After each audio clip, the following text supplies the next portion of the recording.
빌립보서 4장 4절로 7절까지의 말씀, 우리 다 같이 한 목소리로 합독하겠습니다. 주 안에서 항상 기뻐하라. 내가 마치 말하노니 기뻐하라. 너희 관용을 모든 사람에게 알게 하라. 주께서 가까우시니라.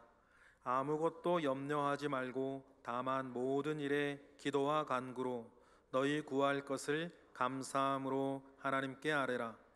그리하면 모든 지각에 뛰어난 하나님의 평강이 그리스도 예수 안에서 너희 마음과 생각을 지키시리라.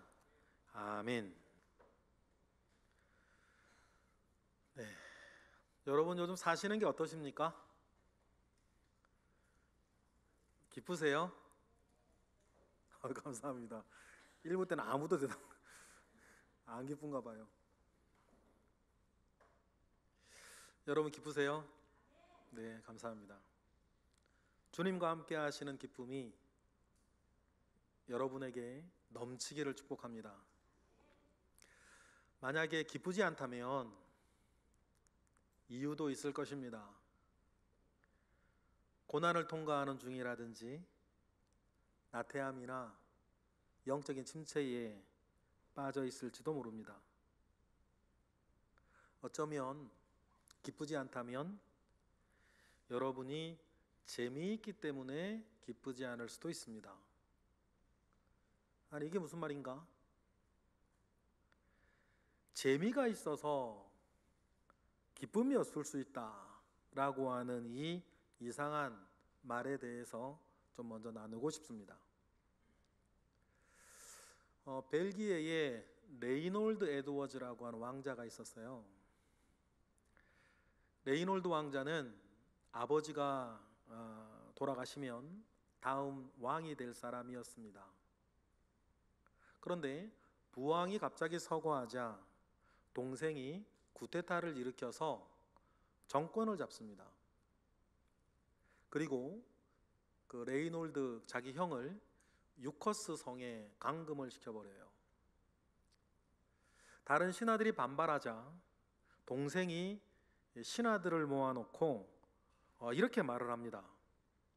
만약에 형이 몸무게를 줄이고 감금된 방어의 창문으로 나온다면 나는 기꺼이 형에게 왕위를 넘겨줄 것이다. 그런데 그렇지 못할 경우엔 나는 결코 형에게 왕위를 넘겨줄 수가 없다. 왜냐하면 자기 몸무게 하나 조절할 수 없을 만큼 의지가 나약한 사람에게 어떻게 나라를 맡길 수 있겠는가? 그렇게 말을 해요. 그리고 형인 레이놀드에게도 가서 말합니다. 언제든지 감금된 지금 이 방에 창문을 통해서 나온다면 기꺼이 자유를 주고 왕위도 넘겨주겠다 라고 말을 해요. 문제는 이 레이놀드 왕자가 비만이라는 거예요. 그의 덩치에 비해서 갇혀있는 그 방어의 창문이 너무 작았어요. 하지만 그 창문으로 밖을 나가기만 하면 자유인이 될 수 있고 왕이 될 수도 있습니다. 동생 에드워드는 방을 지키는 경비병들에게 명령해요. 형이 좋아하는 모든 산의 진미와 간식들을 매일매일 거기에 몇 끼마다 제공해 가득 채워놔라. 감금된 시세지만 그가 좋아하는 음식과 간식은 언제든지 무엇이든지 먹을 수가 있었습니다. 여러분, 결과가 어떻게 됐을까요? 레이놀드 왕자는 그 방에서 10년 동안 나오지 못해요. 10년이 지나 쿠데타를 일으킨 동생이 죽고 나서야 비로소 그 방에서 나올 수가 있었습니다. 그런데 나와서도 왕이 못 돼요. 왜냐하면 방 나와서 얼마 되지 않아 죽었거든요. 왜냐하면 초고도 비만으로 인한 합병증으로 죽어요. 여러분, 이 실화가 더욱 비극적인 것은 단지 레이놀드 왕자가 억울하게 왕위를 빼앗기고 병사했기 때문이 아닙니다. 그보다 한평생 탐식이라는 보이지 않는 감옥에 갇혀서 자신의 인생을 망쳐버린 그 비참한 연약함 때문이에요. 레이놀드 왕자는 좁은 창문이 아니라 탐식이라고 하는 보이지 아니하는 감옥에 갇혀 있는 거죠. 맛있는 음식을 먹는 그 재미 때문에 자기의 모든 인생을 잃어버린 불행한 사람이 되고 말았던 것입니다. 여러분, 오늘날에도 또 다른 레이놀드들이 참 많이 있어요. 레이놀드에게는 탐식이 감옥이었다면 어떤 사람은 그 보이지 않는 감옥의 이름이 게으름이에요. 교만이기도 하고 무질서나 무책임이기도 해요.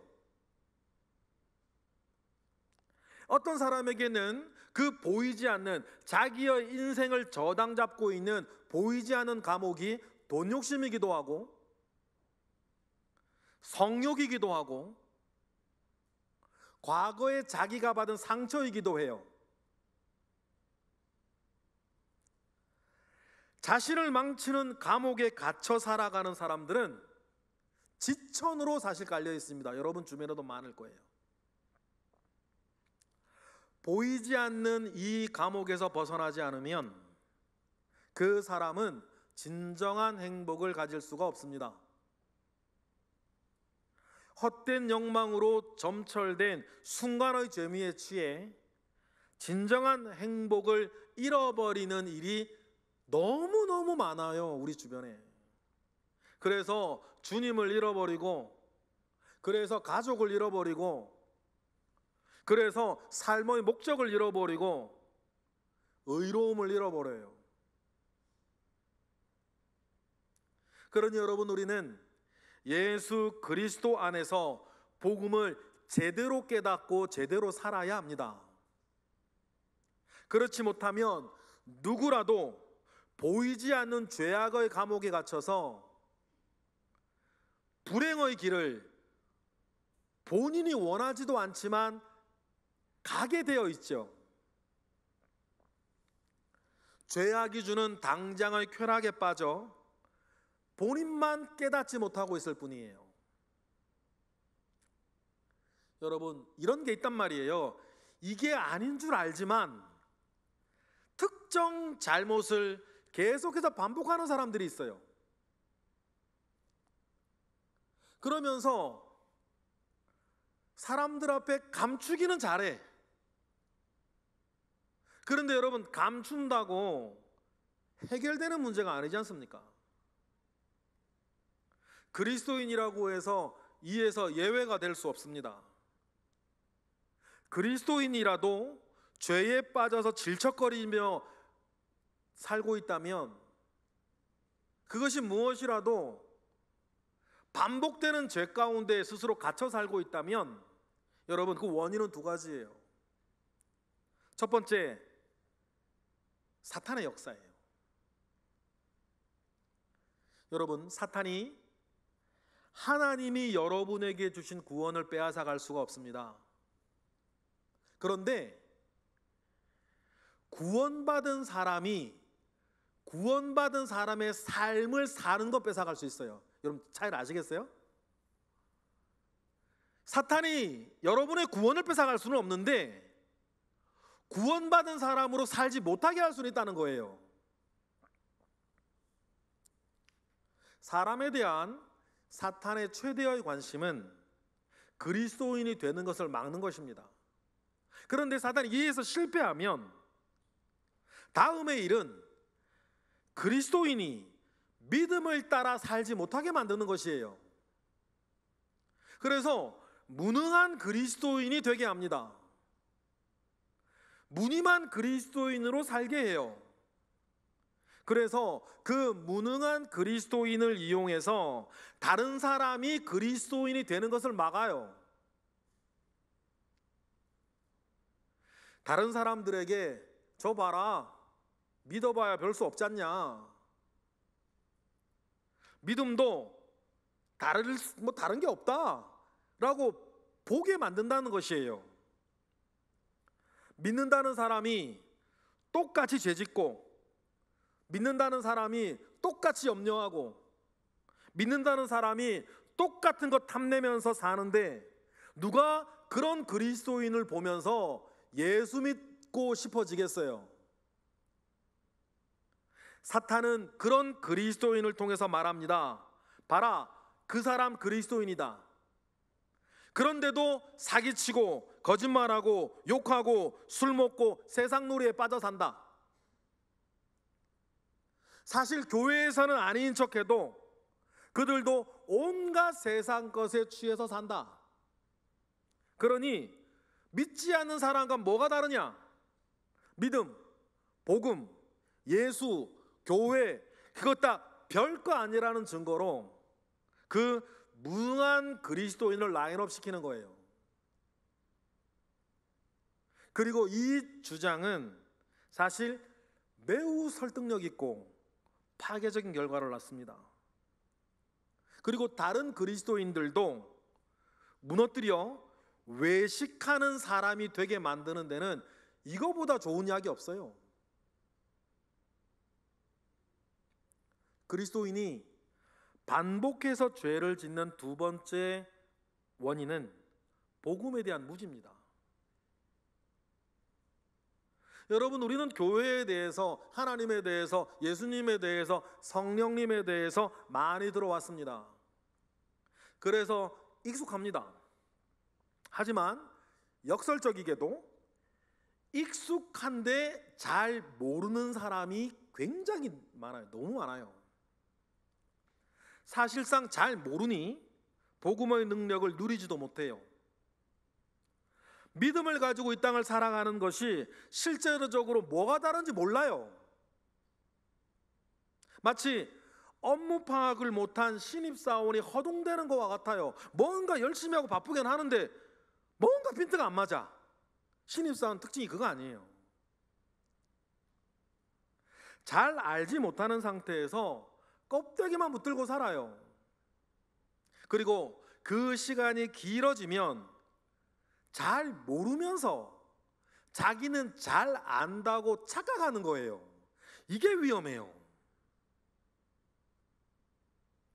우리가 죄악이 던져주는 불안과 재미를 끊어내고 또 복음을 진정으로 깨달아 주님과 동행하면 그 사람에게는 주어지는 능력이 있습니다.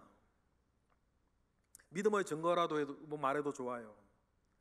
첫 번째가 뭐냐면 죄악이 끊어지는 거예요. 죄 안 짓는다는 얘기가 아닙니다. 반복되는 죄가 없다는 거예요. 그리고 그 죄가 끊어지기에 그에게 주어지는 것이 재미가 아니라 기쁨이에요. 그래서 여러분, 기쁨에는 영적인 별명이 붙어 있습니다. 그것은 주님과 동행하고 있다는 표식이에요. 복음에는, 믿음 안에는 순간의 쾌락이나 재미, 육체의 욕망에 저당 잡히지 않은 진정한 기쁨이 있기 때문입니다. 그래서 복음이 주는 마지막 열매를 기쁨이라고도 해요. 무엇보다 우리 그리스도인에게 기쁨이 중요한 이유는 그 기쁨이 지금 내가 복음 안에서 우리 주님과 동행하고 있는지 동행하지 못하고 있는지 알게 하는 시금석이 되기 때문이에요. 바꾸어 말하면 기쁨을 잃어버린 일이 여러분에게 있다면 그것은 그 안에서 주님과 동행하고 있지 못하다는 뜻이에요. 다시 한번 여러분에게 질문하고 싶어요. 여러분 어떠세요? 사는 게. 주님과 함께 하십니까? 지난 한 주간 주님과 함께 하셨습니까? 그렇기에 여러분에게 기쁨이 충만하기를 축복합니다. 몇 해 전의 일이에요. 4, 5년 된 것 같은데, 성결 전도대 파견 전도를 마치고 돌아오는 길이었습니다. 어떤 권사님이 예전의 일을 꺼내요. 예전에 구역 예배를 드리러 가는 길에 그 권사님이 제게 물으셨대요. 목사님은 언제 개척하실 거예요? 그분의 말에 의하면 제가 그때 이렇게 대답을 했대요. 40세 때 개척할 겁니다. 그래서 그분이 또 묻기를, 요즘 개척하기가 참 어려운 시대인데 왜 개척하려고 하세요? 라고 또 물으셨대요. 그때 제 대답이 또 이랬대요. 한 영혼을 사랑하는 마음을 얻고 싶어서요. 저는 이게 기억이 안 나요. 이런 일이 있었는지. 근데 권사님에게 듣고 안 거예요. 근데요, 그 대답의 내용을 보면 저와 하신 대화가 분명해요. 왜냐하면 목회자로서 30대 때에 제가 가지고 있던 가장 큰 고민은 한 영혼이 사랑해지지 않는다는 것이었어요. 이 문제를 안고 씨름하였기 때문에 잘 알고 있어요. 아무리 애를 쓰고 노력하고 기도해도 잘 되지 않더라고요. 한 영혼의 소중함이 내 마음속에서 일어나지 않으니 부수적인 폐해들이 이어져요. 언제부터인가 교회의 여러 사역이 기쁘지 않다는 거예요. 그저 책임을 다해야 되는 문제가 되더라고요. 전에는 그러지 않았어요. 더 전에는 그저 교회에 있는 게 좋고, 교회 일하는 게 즐겁고, 교회 사람 만나고 함께 하는 게 얼마나 좋든지. 그런데 어느 때부터인가 주님의 일을 한다는 기쁨을 잃어버렸어요. 꾹꾹 참고 견디며 책임을 그저 다하고 있는 사람이 되어 있더라고요. 그러니 선한 일을 하면서도 제 속에는 불평거리가 많았고요. 제 눈에는 답답한 교회와 한심스러운 성도들만 보였어요. 그 안에서 서서히 지쳐갈 때에 기도 중에 주님이 제게 하신 말씀을 저는 분명히 기억합니다. 그때 주님이 제게 이렇게 말씀하셨어요. 너는 내 집에서 내 일을 하면서도 나와 동행하지 못하고 있구나. 주님의 이러한 말씀에 정신이 번쩍 들었습니다. 여러분, 문제는 다른 것이 아니라 그때 제가 주님과 동행하고 있지 못했다는 사실이었어요. 교회에서 주의 일을 하면서도 주님과 동행하지 못할 때 있습니다. 어쩌면 아주 많을지도 몰라요. 여러분, 그렇습니다. 우리는 어떤 일이라도, 심지어는 그것이 표면적으로 신앙적인 일이라 할지라도, 그것이 선한 일이라 할지라도 주님과 동행하지는 못한 채 그 일을 할 수가 있습니다. 관성에 의해서라도.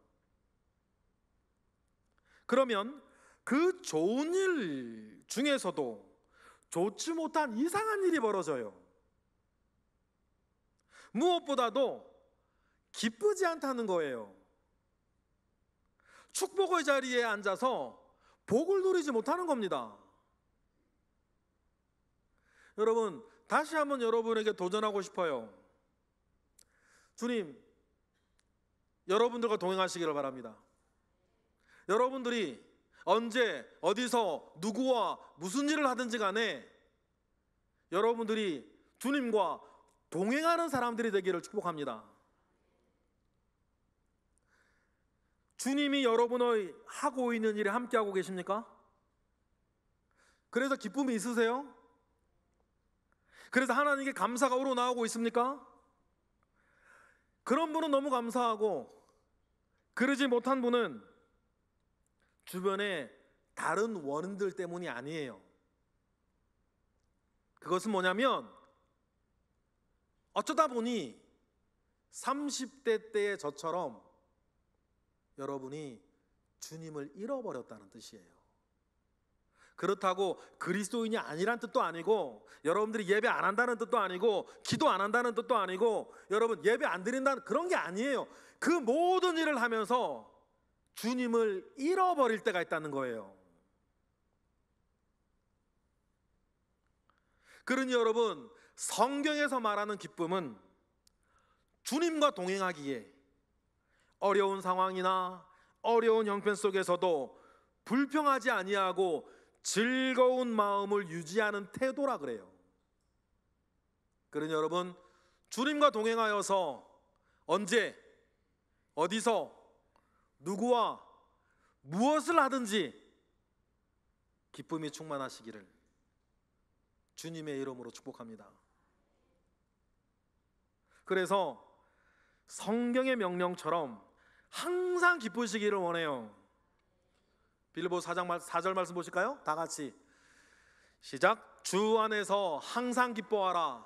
내가 다시 말하노니 기뻐하라. 여러분, 기쁨은, 이 감성적인 영역은 명령한다고 되는 일이 아닙니다. 그런데 명령하고 있어요. 주 안에서 기뻐하라고 거듭해서 명령합니다. 그래서 이거는 명령이 아니라 선포예요. 주 안에서 먼저 기뻐한다고 선포하고, 그 다음 스스로에게 주 안에 있으니 기뻐하라고 명령하는 것입니다. 그러니 언제 어디서나 늘 구하세요. 무엇보다도 먼저 구하세요. 주님, 나와 함께 하세요. 주님, 여기에서 나와 함께 하시고, 주님, 이 일에서 나와 함께 하세요. 그러니 여러분, 항상 기뻐하라는 말과 항상 주님과 동행하라는 말은 동의어예요. 그렇다면 신앙생활이라는 것은 큰 일에서부터 사소하고 작은 일에까지 주님과 동행하는 것을 터득하는 과정인 거예요. 그러니 여러분의 직장에서 기뻐하십시오. 여러분의 가정에서 기뻐하세요. 여러분 교회에서 우리 모두의 기쁨이 충만하기를 원합니다. 주님과 동행하면 그 어디에서도 무엇을 하든 우리는 기쁨 중에 삶을 풍요롭게 하고 우리에게 은혜가 충만할 줄로 믿습니다. 누구에게나 슬퍼할 만한 일이 늘 있습니다. 해결책이 뚜렷이 보이지 않고 언제 이 어려움이 끝날지 막연할 때가 왜 없겠습니까? 여러분, 그럴 때라도 이어지는 다음의 말씀 붙잡고 믿음으로 이기시기를 바랍니다. 이어지는 말씀 6절 보실까요? 시작. 아무것도 염려하지 말고 다만 모든 일에 기도와 간구로 너희 구할 것을 감사함으로 하나님께 아뢰라. 할렐루야.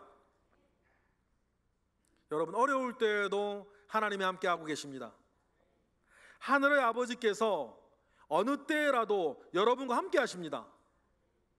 우리 아버지 하나님을 바라보고 성령을 기대하며 사시기를 원해요. 그리고 하나님께서 어떻게 역사하시는지 지켜보십시다. 그러면서 나는 무엇을 할 수 있는지 찾아보세요. 기쁨 안에서.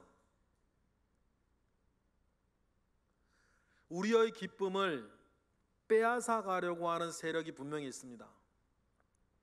그리스도인이 그리스도인으로 살지 못하게 하려는 여러분 어두운 세력들이 있습니다.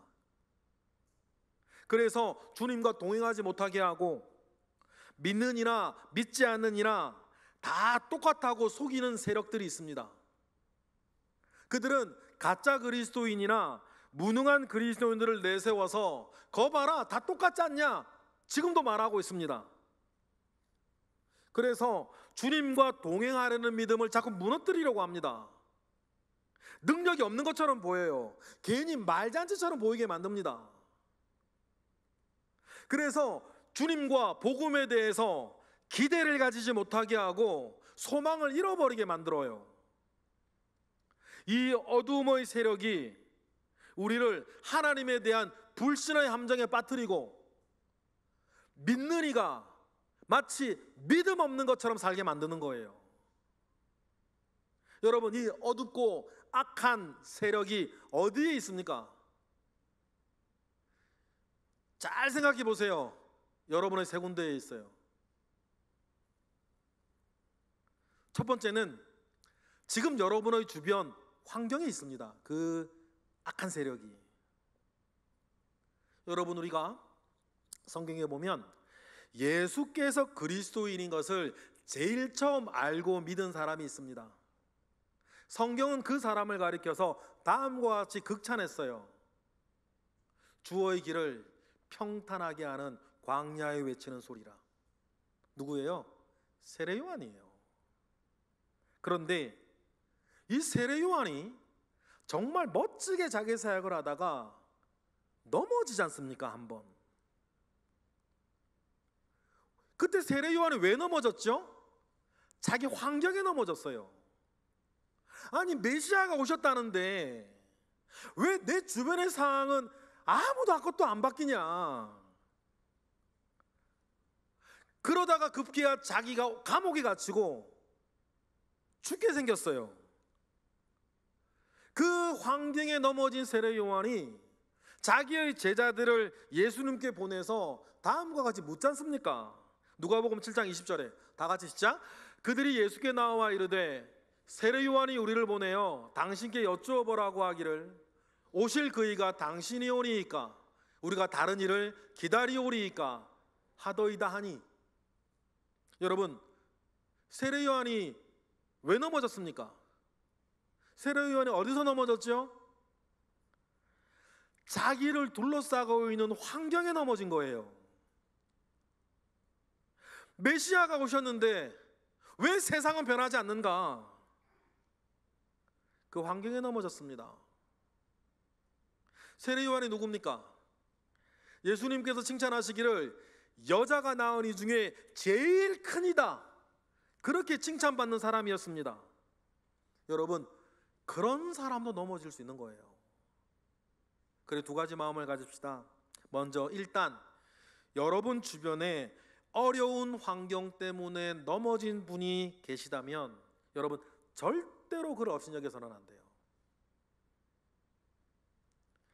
내가 지금 좋은 환경에 있어서 그 어려움을 모르기 때문 아닙니까? 그래서 여러분, 함석헌 선생은 말하기를 함부로 사람이 떡으로만 살 것이 아니라고 설교하지 말라 그랬어요. 이유인즉슨 네가 정말 떡 없어 본 적이 있냐? 너 손에는 떡 잔뜩 쥐고서 말이야, 사람이 떡으로만 살 것이 아니라고 함부로 말하지 말라고. 그건 그 사람 두 번 죽이는 거라고. 그래서 후배 목회자들한테 늘 그런 얘기를 하셨죠. 정말 맞는 말이라고 생각을 해요. 우리가 하는 옳은 말이 다른 사람에게 정말 무자비한 말이 될 수 있거든요. 그런데 이것은 말씀에 대한, 다른 사람에 대한 우리의 마음의 태도인 거고, 우리가 그 수준에 우리 자신을 머물러 있게 해서는 안 되는 거 아닙니까? 이는 다른 사람을 대할 때의 겸손한 태도인 거고, 우리 자신을 대할 때에는 더 크고 확실한 것을 바라보아야 합니다. 그러니 환경에 무너지지 아니하고 환경에 넘어지지 아니하는 사람이 되어가는 것이 중요한 거 아닙니까? 우리는 복음의 사람들 중에는 세례 요한과 같이 죽을 감옥에 갇혀 있는 위기 속에서도 기쁨을 잃지 않고 그 안에서 주님과 동행한 사람들이 참 많이 있습니다. 그 중에 한 사람이 누구예요? 사도 바울 아닙니까? 사도 바울이 감옥에 있을 때에 다음과 같이 말할 수 있는 이유는 뭡니까? 빌립보서 4장 11절부터 12절 시작. 내가 궁핍함으로 말하는 것이 아니라 어떤 형편이든지 내가 자족하기를 배웠노니 내가 비천에 처할 줄도 알고 풍부에 처할 줄도 알아. 모든 일에 곧 배부름과 배고픔과 풍부와 궁핍에도 토할 줄 아는 일체의 비결을 배웠노라.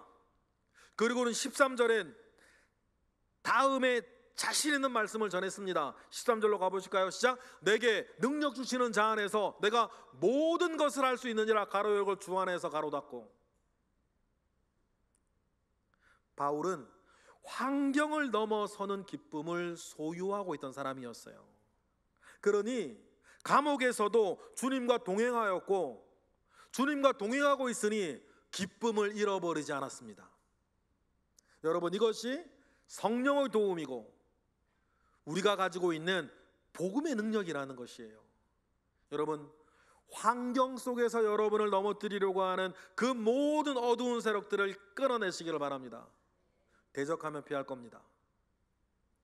두 번째, 안타깝게도 여러분을 넘어뜨리려고 하는 그 어두운 세력은 어디에 있냐면 여러분 주변에 살고 있는 사람들 속에 있습니다. 그 사람이 마귀 사탄이란 뜻이 아니에요. 그 사람들 속엔 반드시 여러분들을 넘어뜨리려고 하는 어두운 세력이 있습니다. 그래서 사람은 여러분 보세요. 기쁨과 슬픔을 동시에 주는 사람 존재들이에요. 여러분에게 큰 기쁨을 주는 사람은 또 반대로 여러분에게 큰 슬픔을 줄 수 있는 사람 아닙니까? 그러니 기대가 크면 실망도 크다 이런 얘기가 세상에서도 있는 것 아니겠어요? 그래서 여러분, 우리 믿는 이의 기쁨이 사람에 의존하면 그 사람이 나에게 어떻게 하느냐에 따라 기쁨이 달라져요. 이걸 재미라 그러는 거예요. 그 사람이 나한테 어떻게 말하고 그 사람이 나한테 어떻게 대하느냐에 따라 기쁨이 오락가락 한다면 분명한 건 뭐예요? 그 사람은 주 안에서 기뻐하는 것은 아니네. 사람 때문에 기뻐하고 사람 때문에 슬퍼하고. 이 사실을 잘 알고 있었던 바울의 다음의 고백을 여러분 곰곰이 생각해 보시기를 원해요. 빌립보서 1장 17절부터 바울이 감옥에 갇혔습니다. 근데 주변의 사람들, 그와 함께 동역했던 사람들이 뭐라 그래요? 읽어볼까요? 시작. 그들은 나의 매임에 괴로움을 더하게 할 줄로 생각하여 순전치 못하게 다툼으로 그리스도를 전파하느니라. 그러면 무엇이냐? 거칠애로 하나 참으로 하나 무슨 방도로 하든지 전파되는 그리스도니 이로써 나는 기뻐하고 또 기뻐하리라. 이게 무슨 말이냐면 바울이 전도하다가 감옥에 갇히자 어떤 사람들이 바울을 비난하면서 복음을 전한다는 거예요. 그거 봐라, 잘난 척가 되면 저래 될 줄 알았다고. 저 보라고 자기가 사도라고 그렇게 얘기하고 떠들고 다니더만 저렇게 됐다고. 저 보라고 율법 지키지 말고 할례 받지 말라고 그러더만 하나님이 벌 내린 거라고. 바울이 제대로 된 믿음과 제대로 된 믿음의 삶을 살았다면 저렇게 되겠냐고. 그렇게 바울을 비난하고 비방하면서 복음을 전하는 다른 설교자, 전도자들이 있었다는 거예요. 그러면 바울 입장에서 자존심 상하겠죠. 막 화가 날 상황 아닙니까? 그런데도 바울은 뭐라 그러는 거예요? 무슨 방도로 하든지 전파되는 그리스도니, 전파되는 것은 그리스도니 이로써 나는 기뻐하고 기뻐하리로다. 할렐루야. 여러분, 사람 때문에 주님과 동행하는 기쁨을 잃어버리지 않겠다는 각오와 다짐과 은혜가 저와 우리 모두에게 있기를 축복합니다. 우리도 사람 때문에 주님이 내게 주신 이 기쁨을 빼앗기는 일이 없어야 한다. 마지막 세 번째는 물질 문제 때문에 어둠의 세력에 넘어지는 사람들이 있습니다. 여러분, 다른 게 아니라 여러분의 물질 문제 속에 이 어둠의 세력이 존재합니다. 여러분, 가난은 당해본 사람만 안다고 합니다. 겪어보지 못하면 도통 알 수 없는 게 가난의 고통이라 그러지 않습니까? 여러분, 분명하게 정리하고 가셨으면 좋겠어요. 여러분, 가난은 죄가 아닙니다. 가난은 무능력도 아니에요. 가난은 두 가지입니다. 조금 더 불편하다, 조금 덜 안전하다는 뜻이에요. 세상은 우리에게 가난에 대해서 다른 이야기들을 막 쏟아냈습니다. 그러나 여러분, 가난은 두 가지일 것 뿐이에요. 조금 더 불편하고 조금 덜 안전할 뿐이에요. 그 이상도 아니고 그 이하도 아니에요. 세상의 말에 속지 마세요. 저는 우리 교회에서 자랑스러운 게 하나가 있는데요, 정말 그런데 우리 교회에서 제가 제일 가난하다는 사실이에요. 정말 아무리 봐도요, 진짜 아니에요? 우리 교회에서 저마다 가난한 사람은 없어요. 가끔 제처럼 이런 얘기 하는데 어렵다 해도 그분은 임대주택이라도 있더라고. 어렵다 해도, 여러분 죄송한 제 소원이 먼저 아세요? 임대주택 들어가는 거거든요. 우리 교회 근처에서. 암만 따져봐도 우리 교회에서 저보다 가난하신 분은 없어요. 정말 그래요. 어떻게 증거할 길이 없네.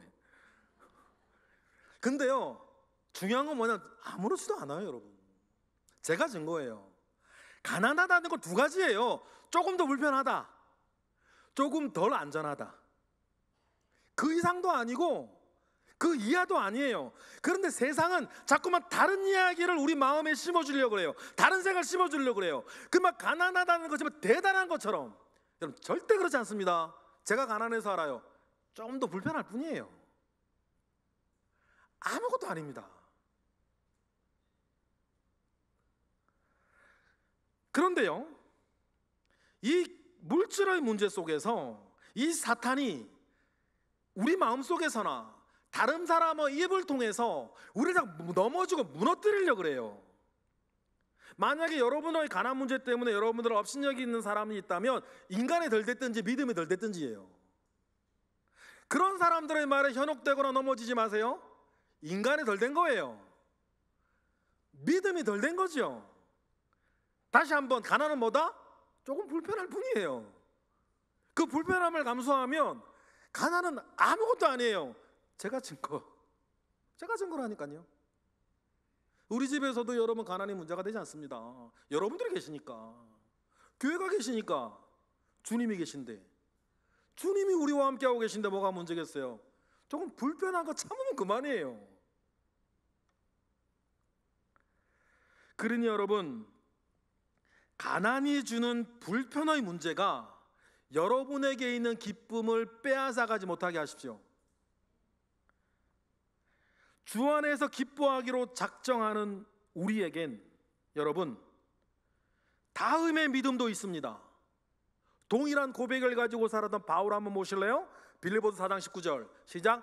나의 하나님이 그리스도 예수 안에서 영광 가운데 그 풍성한 대로 너희 모든 쓸 것을 채우시리라 믿으시면 아멘 하십니다.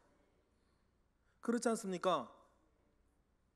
여러분, 이러한 각오 속에서, 이러한 믿음 속에서 가난의 고통에 빠졌다 하더라도 여러분, 기쁨만은 잃어버리지 맙시다. 우리가 돈 때문에 기뻐하는 사람이 아니라 주님 안에서 기뻐해야 될 사람인데, 주님이 그 속에서도 여러분과 함께하고 계십니다. 그리고 오늘 본문의 6절 다시 한번 주목해 보실까요? 시작. 아무것도 염려하지 말고 다만 모든 일에 기도와 간구로 너희 구할 것을 감사함으로 하나님께 아뢰라. 할렐루야. 그리하면 하나님께서 우리의 마음도 생활도 가정도 일터도 지켜주실 것입니다. 이것이 성경의 약속 아닙니까? 그리고 무엇보다도 우리에게 위로가 되는 말씀이 마지막 7절에 이어져요. 7절에 뭐라 그럽니까? 시작. 그리하면 모든 지각에 뛰어난 하나님의 평강이 그리스도 예수 안에서 너희의 마음과 생각을 지키시리라. 할렐루야. 모든 지각에 뛰어난 하나님이 계십니다. 이 말은 그는 모든 것을 알고 계신다는 뜻이에요. 내가 얼마나 아픈지, 내가 얼마나 힘든지, 내가 얼마나 어려운지 여러분, 그분은 다 아십니다. 모든 것을 다 아시는 지각에 뛰어난 하나님께서 하나님의 평강으로 여러분의 마음과 여러분의 생각을 지켜주실 것입니다. 그러므로 우리는 주 안에서 기뻐하고 주 안에서 평안합니다. 그래서 하나님께서 성경을 통해 말씀을 믿는 우리에게 주시는 명령이 있어요. 주 안에서 기뻐하라. 항상 기뻐하라. 내가 다시 말하노니 기뻐하라. 우리 주님 안에서 흔들리지 않는 기쁨을 가진 우리 모두가 되기를 축복합니다. 기뻐하는 사람에게는 여러분, 다른 사람들이 모여들어요. 왜냐하면 기쁨을 소유하고 있는 사람과 함께하면 같이 기뻐지기 때문이에요. 저도 많이 보았고 겪었고 주변에서 늘 보고 있는데 기쁨은 참 전염성이 강한 것 같아요. 여러분들도 한번 보셨거나 경험하셨을 거. 어떤 사람이 좋아가지고 싱글벙글 웃고 있으면 다른 사람이 와가지고 왜 웃어? 왜 웃는데? 뭐 때문에 웃어? 그러면 자기도 웃어. 영문도 모르면서. 그거 볼 때 참 이상해요. 그 사람은 영문을 몰라요. 내가 그 사람 왜 웃는지. 그런데 웃고 있는 그 사람 보면서 자기도 웃어요. 이게 여러분 기쁨이 가진 전염력 아닙니까? 여러분, 우리 가운데에는 그 누구도 흔들 수 없고 그 누구도 빼앗아갈 수 없는 주님이 주신 기쁨이 계십니까? 그 기쁨으로 다른 사람들을 다 기쁘게 하시는 저와 여러분이 되시기를 바랍니다. 우리는 예수 그리스도 안에 있으니까. 끝으로 똑같은 말씀을 다른 성경에서 한번 찾아 읽고 여러 말씀을 마치겠습니다. 데살로니가전서 5장 16절부터 18절 시작. 항상 기뻐하라. 쉬지 말고 기도하라. 범사에 감사하라. 이것이 그리스도 예수 안에서 너희를 향하신 하나님의 뜻이니라. 여러분을 향한 하나님의 뜻은 여러분들이 주님 안에 있고 주님과 동행하고 있기에 항상 기쁜 거, 환경이나 사람이나 물질이나 다른 것에 아랑곳하지 아니하고 내가 주님 안에 있기에 늘 기쁜 주님의 사람, 믿음의 사람 되시기를 주님의 이름으로 축복합니다. 기도하겠습니다. 할렐루야. 하나님 감사합니다. 우리가 주님을 알고 주님을 믿고 주 안에 있으니 감사드립니다. 주 안에 있는 사람으로서 기뻐하게 하시고 언제나 평안을 누리게 하옵소서.